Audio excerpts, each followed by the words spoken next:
Familia y Juventud, un programa que le ayudará a fortalecer la fe y a vivir mejor cada día.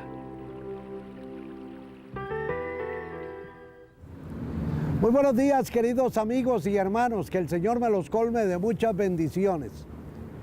Nos encontramos en esta programación precisamente en el parque, creo que se llama de la Democracia.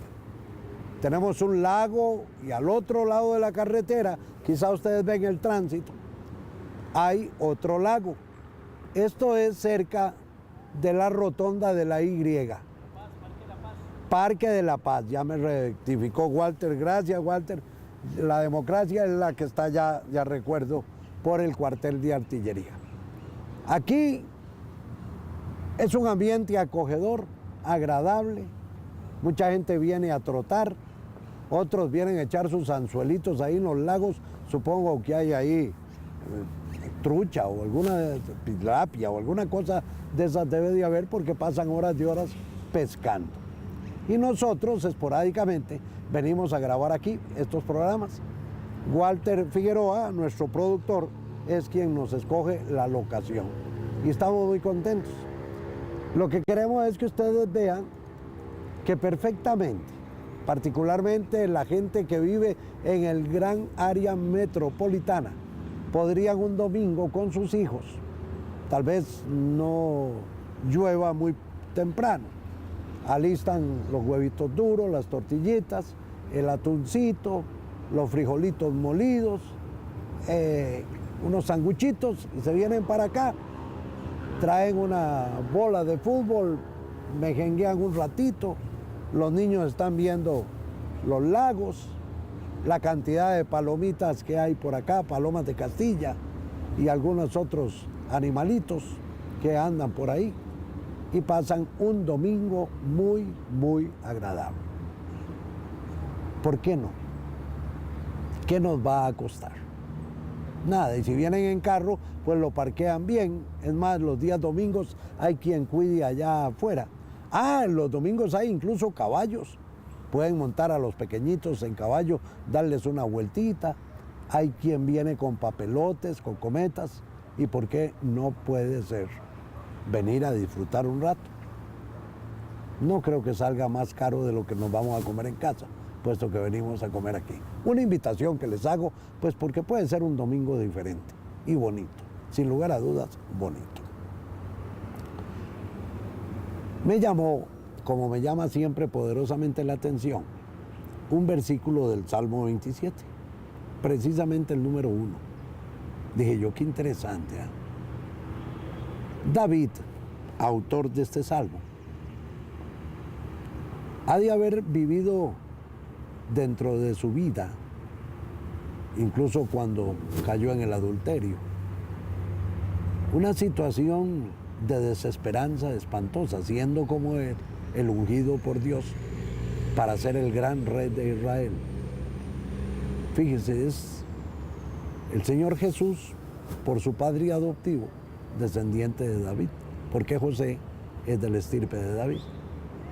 Y sin embargo, en este verso número 1 dice lo siguiente: el Señor es mi luz y mi salvación. ¿A quién temeré? Palabra de Dios, te alabamos, Señor. Cuando hay luz, no hay oscuridad. Y cuando no hay oscuridad, estamos en la vida de Dios, porque Dios es luz. Las tinieblas que tratan de robarnos a nosotros de muchas maneras la presencia de Jesucristo en nuestra vida, la filiación divina que debemos de tener con el Padre, provocan oscuridad.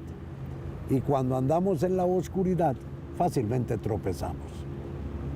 David, en un momento, ha de haber vivido experiencias de esas. Pero en este 27 dice eso: el Señor es mi luz y mi salvación. ¿A quién temeré? Es interesante, digo, porque un solo versículo de este Salmo 27, si nosotros nos lo aprendiéramos de memoria, pero más que sabérnoslo de memoria, lo hiciéramos vida en nosotros, diría mi santo abuelo materno, otro gallo cantaría. Yo no sé, a veces nos detenemos en algún pasaje del Apocalipsis o en algo, la historia de Sodoma y Gomorra, así, donde está Dios luce enojado, está Dios castigando, está Dios destruyendo, pudiendo y debiendo.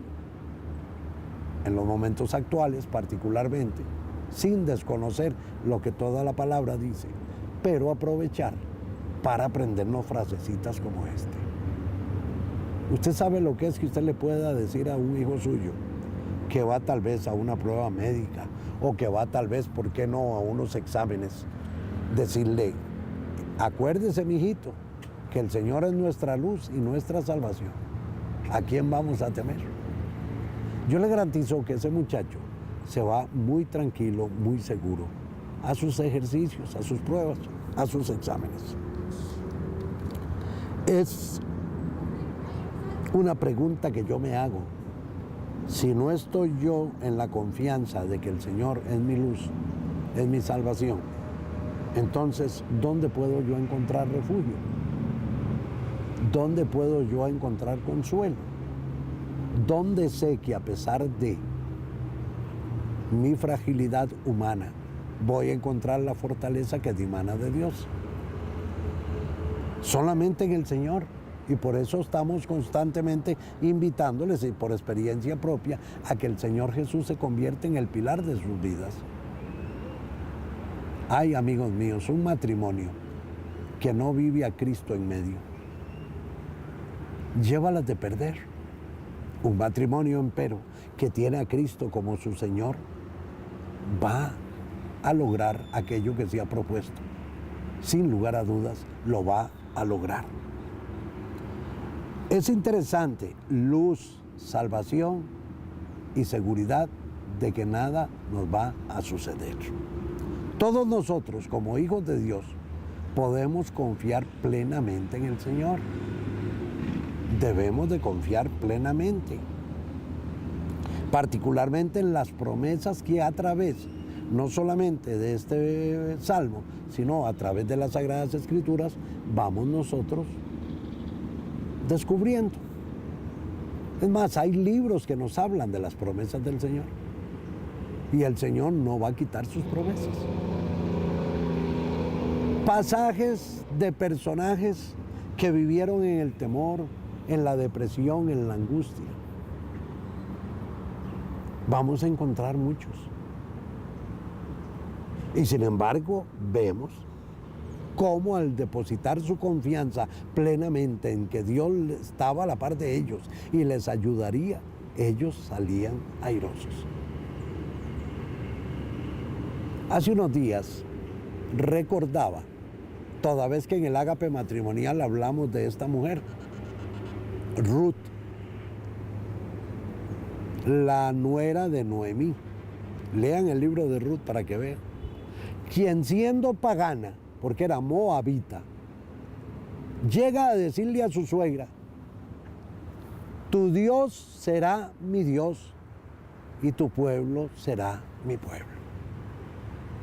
Imagínense lo que puede haber sentido aquella suegra, que habiéndole dicho a su hija, a su nuera, Ruth, y a Orfa, la otra nuera, que eran viudas, que fueran a rehacer su vida. ¿Cómo se puede haber sentido esa suegra? Su nuera le dice que su Dios, que ella empezaba a vislumbrar o a conocer, sería su Dios. Y que su pueblo sería su pueblo.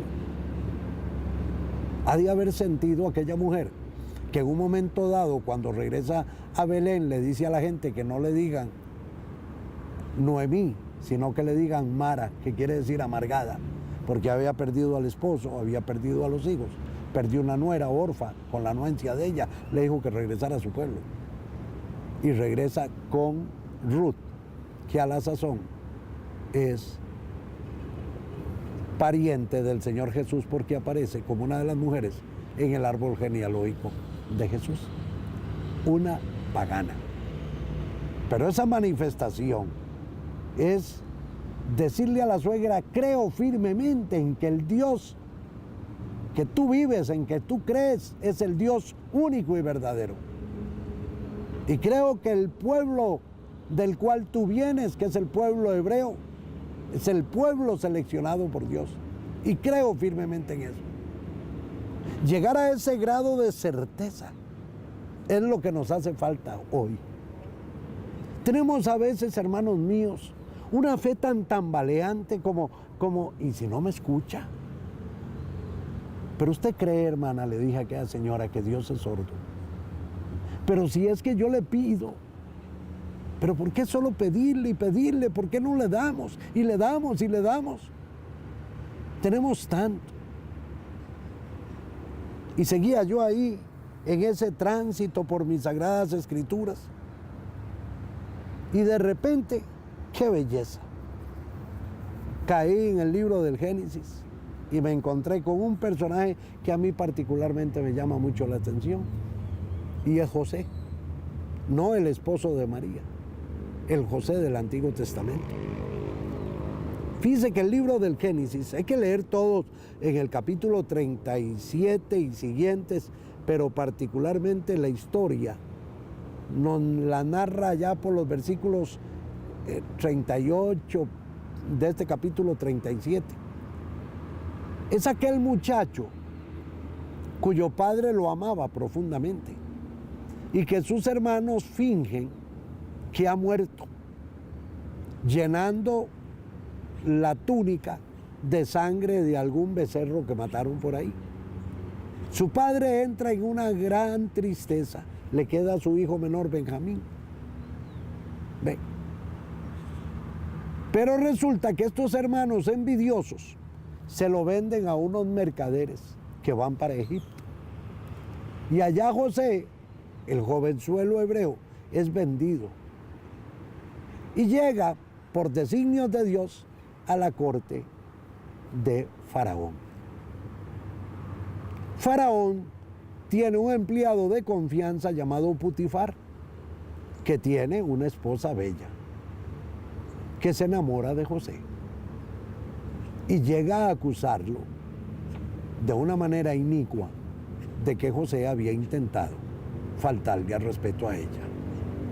Y como era hombre de confianza de Putifar, que a su vez es el hombre de confianza de Faraón, es soterrado en las mazmorras de palacio. Allí está. Todo por salvaguardar su integridad, porque él tenía conocimiento de que no se debe desear la mujer del prójimo. Era ella la que se le insinuaba, pero José, en fe y en confianza en el Señor Dios, y porque sabía que Dios estaba con él, se resiste a esas invitaciones deshonestas de la esposa de este personaje. Allá en la cárcel se suceden unos acontecimientos. Por eso hay que leer, porque yo no le voy a narrar toda la historia, porque primero lo estoy haciendo de memoria y me puede fallar un poco la misma. Y segundo, lo que me interesa es que usted busque en el libro del Génesis, ahí por el capítulo 36, 37 y siguientes. Lea la historia de estos personajes. En un momento dado, por circunstancias muy particulares, José llega a ser la mano derecha de Faraón, el hombre de confianza. Diríamos que era como el ministro de Hacienda o el ministro de Comercio. En eso hay una gran hambre en el pueblo real de José. Y el papá le pide a sus hijos que vayan a buscar a Egipto algo que comer, porque hay una gran hambruna en el pueblo. Claro, cuando José ve a sus hermanos, los reconoce. Y entonces se vale por ahí de una artimaña para detener al hermano menor, que era la veneración, el amor de su padre. José lo que pretende es, antes de identificarse con sus hermanos, que el padre venga para poder verlo muchos años después. de que aquel papá recibió la túnica de José manchada de sangre creyendo que su hijo había muerto en las fauces de una fiera. Todo en la certeza de José de ser fiel a lo que Dios había propuesto, él se mantiene firme. ¿Será acaso aplicable esta experiencia de José, personaje interesantísimo de la Biblia, a los días modernos? Claro, si esa es la belleza que tiene la santa palabra de Dios. ¿Cuál es la belleza? Que sigue siendo actual. ¿Usted se ha preguntado alguna vez qué es lo que Dios iba a hacer con su vida? Yo no crea. Al ser un adulto mayor todavía sigo preguntándome. A él no le pregunto, Señor, ¿qué vas a hacer con mi vida? Ahí está el director espiritual, ahí está la esposa ayuda idónea que Dios me puso para que me vaya diciendo. Ahí están mis nietos y mis bisnietos. Por cierto, hoy también es día de fiesta en nuestra familia. Y quise esperarme casi hasta el final, pero mejor lo hago ya. Hoy nuestro hijo mayor, Víctor Manuel, que es un regalo maravilloso de Dios, está cumpliendo años. Él sabe lo que él mira a su madre y yo le amamos. Y también si me pongo a decir las bellezas, porque conozco, por supuesto, como ser humano de nuestro hijo, sus defectos, que los tiene, es un ser humano. Pero son tantas las cosas lindas que nos ha dado, que si pudiera, una vez más, le doy mi corazón para que él sepa lo mucho que nosotros le amamos. Es algo maravilloso para su madre y para mí tener un hijo como Víctor Manuel. Ahí está nuestra hija Elmira también, pero a ella le tocará el saludo en otra ocasión. Un abrazo, hijo. Un abrazo. Ay, hermanos, ¿cómo podríamos nosotros, retomando el tema, paliar las vicisitudes que la vida nos va presentando? Solamente sabiendo que el Señor está con nosotros. Muchas veces, hablando con parejas en nuestros ágapes, en una convivencia, en el ágape matrimonial, mientras ellos me están contando sus angustias, sus sufrimientos, sus dolores, yo digo ahora con la experiencia que poseo, ay, si supieran que Dios está con ellos, si descubrieran, rasgando la oscuridad para que venga la luz, que Dios está con ellos, no estarían pasando por las que pasan en este momento. Pero es que a Dios que está en medio de nosotros, hay que vivirlo. A Dios no se le siente. ¿Quién siente a Dios? A Dios no se le hace. A Dios no se le termina. Dios está ahí para que nosotros lo vivamos. ¿Cuántas cosas va a descubrir usted cuando lea en el libro del Génesis lo que pasaba con José y con su familia? ¿Cómo se le insinuaba a esta bella mujer para que José traicionara lo que el Padre Celestial había dispuesto desde tiempos inmemoriales de no desear la mujer del prójimo? ¿Cómo se mantuvo José en prisión, firme en sus principios y en sus convicciones, hasta llegar a ser en un momento dado el hombre de confianza de Faraón? A veces, amigos míos, hemos asimilado la idea de que si vivimos una vida fiel y obediente, seremos librados de la angustia, del sufrimiento, del dolor. como si eso no fuera parte, lastimosamente, de nuestra existencia pecaminosa. Y es que estamos inmersos en una sociedad que nos invita a pecar, en una sociedad en la que el permisivismo es palpable, en una sociedad hedonista, en una cultura de muerte. Y llamados estamos, como personas, como pareja, como familia, a luchar contra esas insidias del enemigo, sabiendo que el Señor está con nosotros y que Él es nuestra luz y nuestra salvación. ¿A quién vamos a temer, hermanos míos? ¿A quién?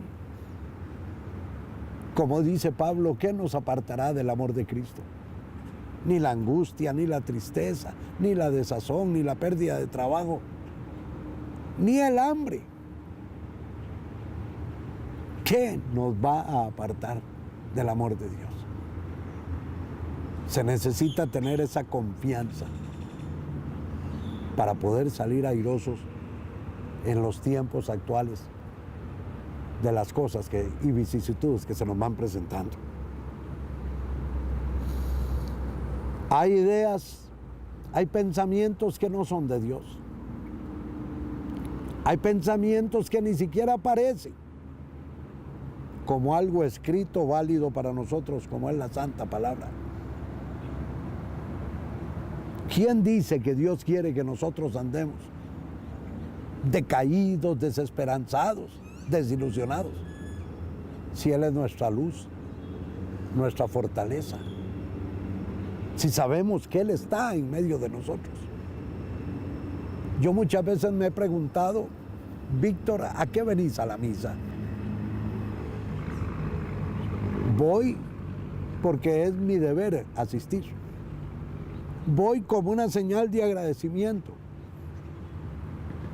al Padre que me regaló a Cristo. Voy a presenciar sobre el altar en el momento de la consagración aquello que fue un hecho después de que el pueblo gritaba, crucifícale, crucifícale.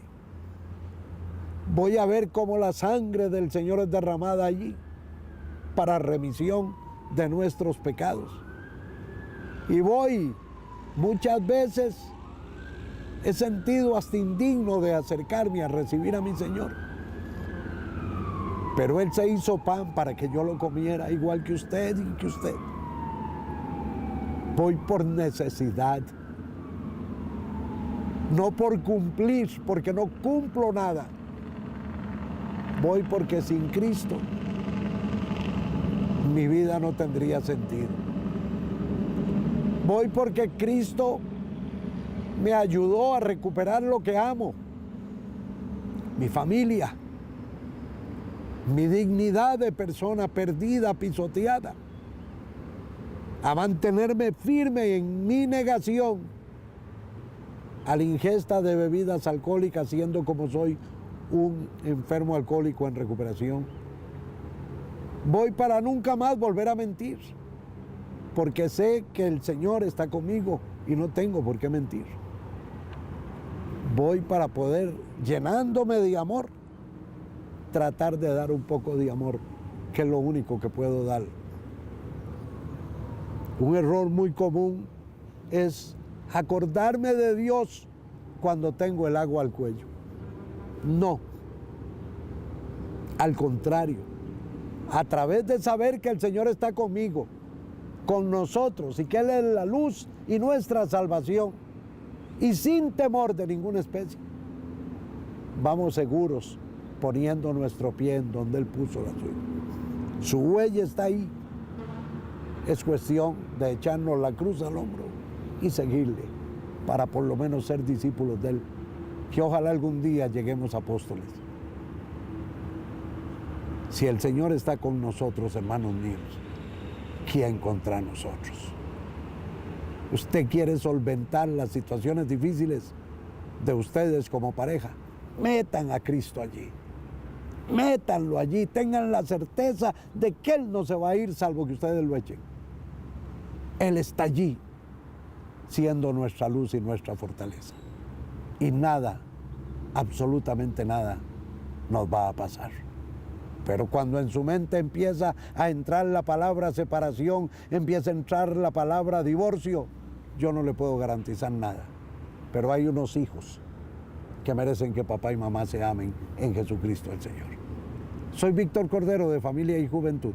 Que Dios les bendiga de hoy en 8, si el Señor lo permite, a la misma hora y a través de este mismo canal. Les amamos mucho.